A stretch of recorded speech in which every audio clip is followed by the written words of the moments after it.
नमस्कार दोस्तों, स्वागत है आप सभी का। प्रिय मित्रों, आप सभी को जय माता दी। प्रिय मित्रों, नवरात्रि शुरू होने से पहले घर से आज ही हटा दें यह 3 चीज़ें। माता लक्ष्मी होती है क्रोधित, घर में आने लगती है दरिद्रता। तो आइए दोस्तों जानते हैं आज की इस वीडियो में आखिर वह कौन सी 3 चीज़ें हैं जो हमें नवरात्रि शुरू होने से पहले घर से ही तुरंत हटा देना चाहिए। प्रिय मित्रों, आपको पता ही है कि नवरात्रि के पर्व का इंतजार काफ़ी बेसब्री से पूरे भारत में चल रहा है, क्योंकि इन दिनों में हम माता रानी का स्वागत करते हैं और व्रत रखते हैं, नवरात्रि की पूजा अर्चना करते हैं। नवरात्रि का महापर्व बहुत ही शुभ और मंगलकारी माना जाता है। नवरात्रि के पूरे 9 दिन गंगा जल की हर एक बूंद की तरह पवित्र माने जाते हैं। यह शुभ समय भक्तों के जीवन में खुशियों की सौगात लेकर आता है। दोस्तों, आपको बता दें, जानिए कब से चैत्र नवरात्रि शुरू होगी। इस वर्ष घोड़े पर सवार होकर आएंगी माता दुर्गा। 9 अप्रैल से चैत्र नवरात्रि प्रारंभ होगी। कलश स्थापना के लिए 9 अप्रैल को सुबह 6:11 से लेकर के 10:23 तक का शुभ मुहूर्त रहेगा। हिंदू धर्म में नवरात्रि का पर्व का विशेष महत्व होता है। चैत्र माह के शुक्ल पक्ष की प्रतिपदा तिथि से चैत्र नवरात्रि प्रारंभ हो जाती है। नवरात्रि पर देवी दुर्गा का 9 अलग अलग स्वरूपों की विधि विधान के साथ पूजा अर्चना की जाती है। नवरात्रि के 9 दिनों तक लोग उपवास रखते हैं। साल भर में 4 नवरात्रि आती है, जिसमें से 2 गुप्त नवरात्रि, 1 शारदीय नवरात्रि और 1 चैत्र नवरात्रि होती है। तो आइए जानते हैं इस साल कब से चैत्र नवरात्रि शुरू हो रही है, कलश स्थापना का मुहूर्त क्या होगा और कलश स्थापना का महत्व क्या है। चैत्र नवरात्रि 2024 कब से होगा शुरू। हिंदू पंचांग के अनुसार चैत्र माह के शुक्ल पक्ष प्रतिपदा तिथि 8 अप्रैल की रात्रि में 11:50 से प्रारंभ हो जाएगी, जिसका समापन 9 अप्रैल को रात्रि 8:30 पर होगा। उदया तिथि के आधार पर चैत्र नवरात्रि 9 अप्रैल 2024 से शुरू होगी। चैत्र नवरात्रि में कलश स्थापना का मुहूर्त 9 अप्रैल से चैत्र नवरात्रि शुरू होगी। कलश स्थापना के लिए 9 अप्रैल को सुबह 6:11 से 10:23 तक का शुभ मुहूर्त रहेगा। वहीं अगर 9 अप्रैल के अभिजीत मुहूर्त की बात करें तो इस दिन दोपहर में 12:03 से लेकर के 12:54 तक अभिजीत मुहूर्त में किसी भी तरह का कोई भी शुभ कार्य किया जा सकता है। चैत्र नवरात्रि पर घोड़े पर सवार होकर आएंगी देवी दुर्गा। इस बार चैत्र नवरात्रि पर माँ दुर्गा घोड़े पर सवार होकर आएंगी। मंगलवार को चैत्र नवरात्रि शुरू होने के कारण माँ का वाहन घोड़ा होगा। माता का वाहन नवरात्रि के आरंभ होने के दिन से तय होता है।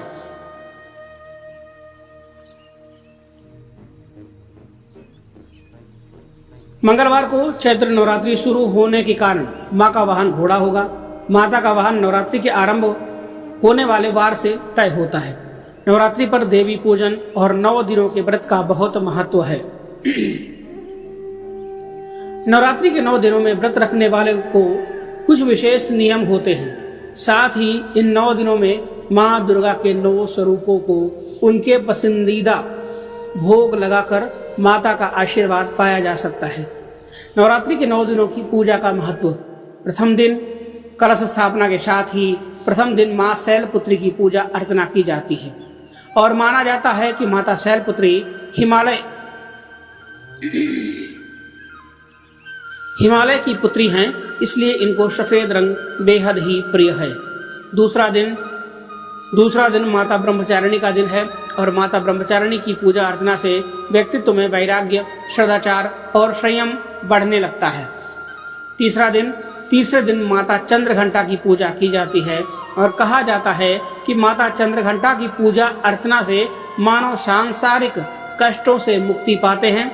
चौथा दिन नवरात्रि के चौथे दिन माता कुष्मांडा की पूजा अर्चना की जाती है और माता को मालपुए का भोग लगाया जाता है।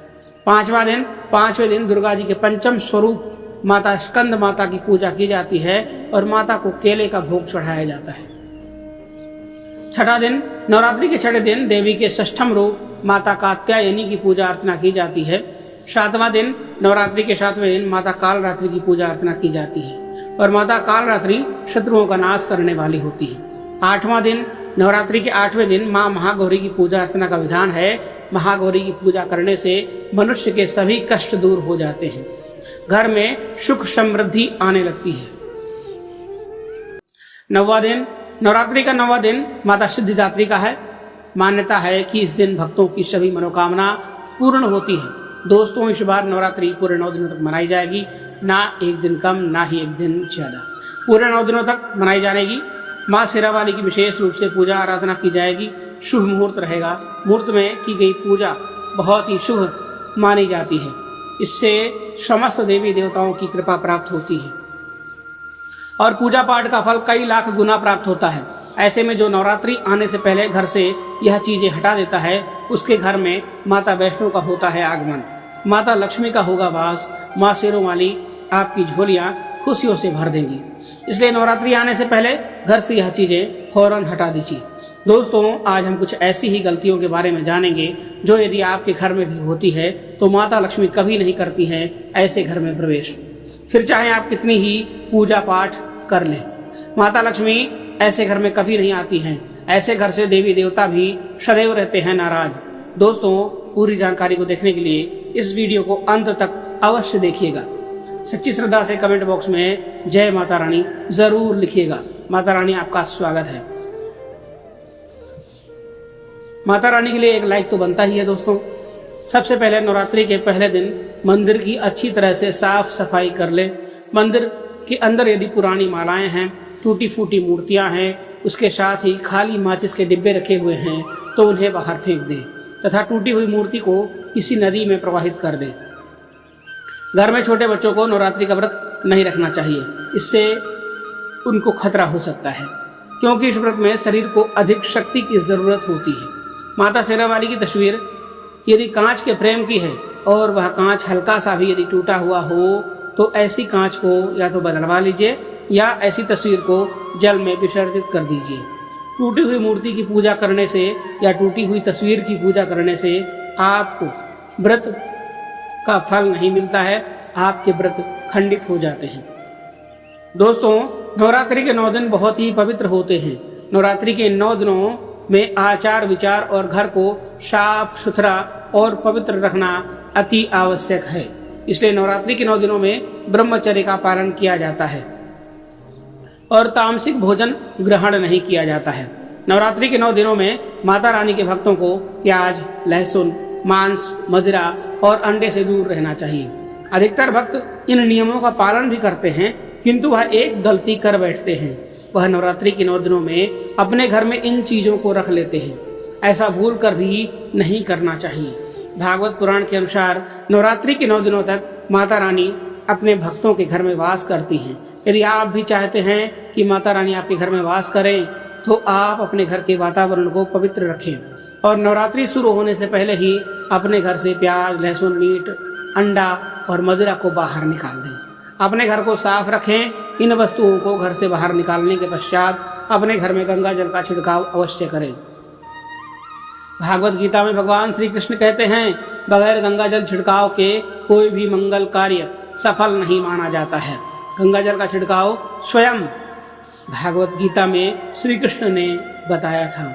आपके घर में गंगा जल नहीं है तो मार्केट से भी ला सकते हैं, या गौमूत्र आपको आसानी से मिल जाए तो गौमूत्र भी ला करके आप अपने घर में गौमूत्र का छिड़काव करें। बस थोड़ा सा पानी में डाल करके मिला लें और इससे आपके घर का वातावरण पवित्र हो जाता है। प्रिय मित्रों, इससे घर में मौजूद नेगेटिव ऊर्जा भी नष्ट हो जाएगी और जिस घर में वातावरण पवित्र होता है और नकारात्मक ऊर्जा नहीं होती, वहाँ माता रानी का वास सदैव होता है। नवरात्रि के पहले आप अपने पूरे घर की अच्छी तरह से साफ सफाई कर लें। घर में जो भी फालतू का सामान है, फटे पुराने कपड़े हैं, उन्हें बाहर निकाल दें। घर में बेकार पड़ा सामान नेगेटिव ऊर्जा लाता है, इसलिए गंदगी बिल्कुल भी ना करें। धूप दीप जलाकर घर को स्वच्छ रखें। दोस्तों, माता के आगमन के लिए घर का दरवाजा अवश्य सजाना चाहिए। इससे माता रानी आकर्षित होती हैं और घर के द्वार में प्रवेश करती हैं। माता के आगमन के लिए द्वार को फूलों से सजाना चाहिए। दोस्तों, कई लोग ऐसे हैं जो माता रानी की चौकी कागज बिछाकर बनाते हैं, जो बिल्कुल ही गलत माना गया है। माता रानी की चौकी के लिए आप नीचे लाल कपड़ा ही बिछाएं। काला कपड़ा और सफ़ेद कपड़ा भूलकर भी माता रानी की चौकी के लिए नहीं बिछाना चाहिए। ध्यान रखें, कपड़ा ही होना चाहिए। दोस्तों, यदि आपके घर में देवी देवताओं की खंडित मूर्तियां या टूटे हुए चित्र यदि हों तो उसे किसी पवित्र नदी में विसर्जित कर दीजिए, क्योंकि ऐसी मूर्तियां दुर्भाग्य लेकर आती हैं। देवी देवताओं की खंडित मूर्ति की पूजन ना करें और ना ही उन्हें घर में रखें, क्योंकि उन्हें घर में रखना अच्छा नहीं माना जाता है।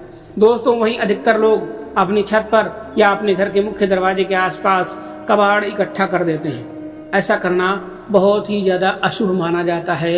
यदि आप अपने घर में घर के मुख्य दरवाजे पर या छत पर या फिर खासकर घर के उत्तर दिशा में कबाड़ इकट्ठा कर देते हैं तो नवरात्रि शुरू होने से पहले उस कबाड़ को घर से बाहर ही निकाल दें।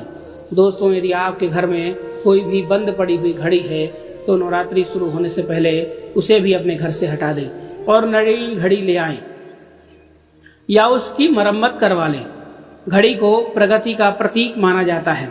बंद घड़ी समय से पीछे चलने वाली हमारी प्रकृति में बाधा डालती है, इसलिए नवरात्रि शुरू होने से पहले ही आप बंद घड़ी को घर से बाहर निकाल दें। दोस्तों, यदि आपके घर के मंदिर में किसी भी तरह का कोई फालतू सामान रखा है, जैसे कि सड़े गले फूल, अगरबत्ती, धूप बत्ती के डिब्बे या माचिस आदि के डिब्बे या कोई भी खाली पैकेट मंदिर में ना रखें, या फिर कोई फटी पुरानी धार्मिक पुस्तक या भगवान की कोई भी पुराने कपड़े जो फट गए हैं या मुकुट माला जो खराब हो गई है, तो उन्हें आप जितना जल्दी हो सके अपने मंदिर से नवरात्रि से पहले आप अपने मंदिर से बाहर निकाल करके रख दें या जल प्रवाह कर दें।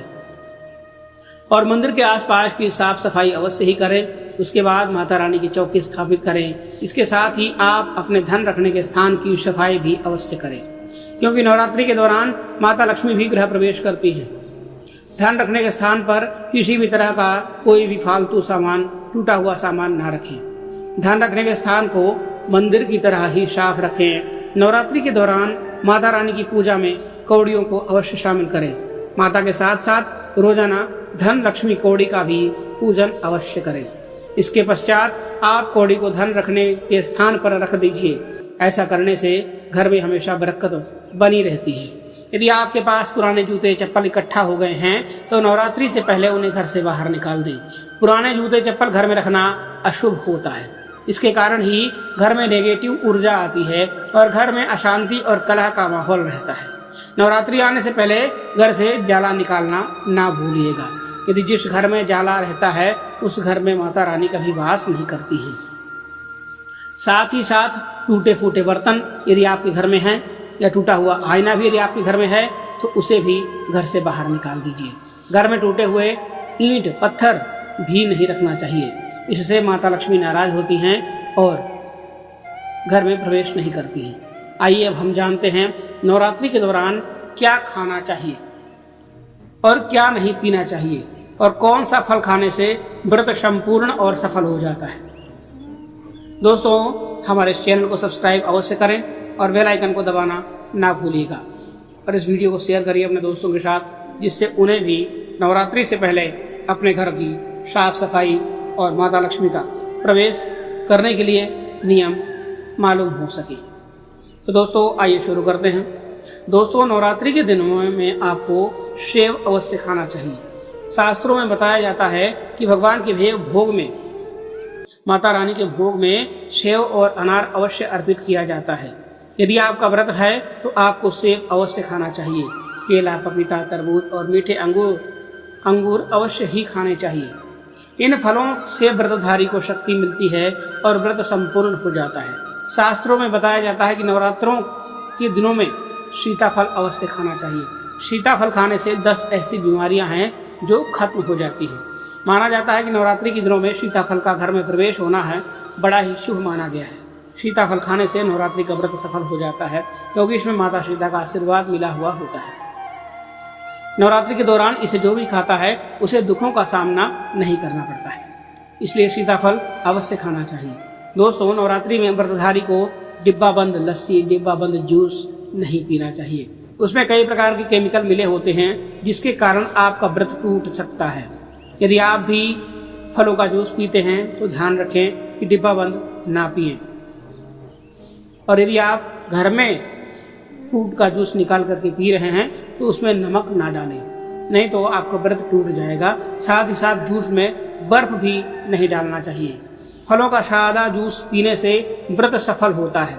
दोस्तों, नवरात्रि के दौरान सिंघाड़े का आटा या कुट्टू का आटा खाने से पहले यह देख लें कि आटा पुराना नहीं होना चाहिए, क्योंकि पुराने आटे में कीड़े वगैरह पड़ जाते हैं। इसके कारण आपका व्रत टूट सकता है, क्योंकि यह छोटे छोटे कीड़े हमें दिखाई नहीं देते हैं और आपके मुंह तक पहुंच जाते हैं।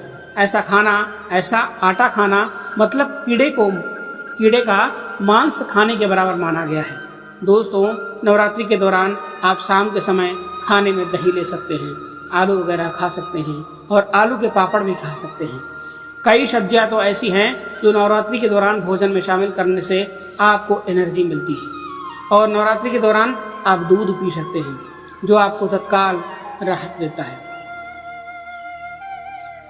प्रिय मित्रों, लेकिन यदि आप व्रत कर रहे हैं तो व्रत में आप सेंधा नमक यूज कर सकते हैं। सफ़ेद नमक का प्रयोग वर्जित है।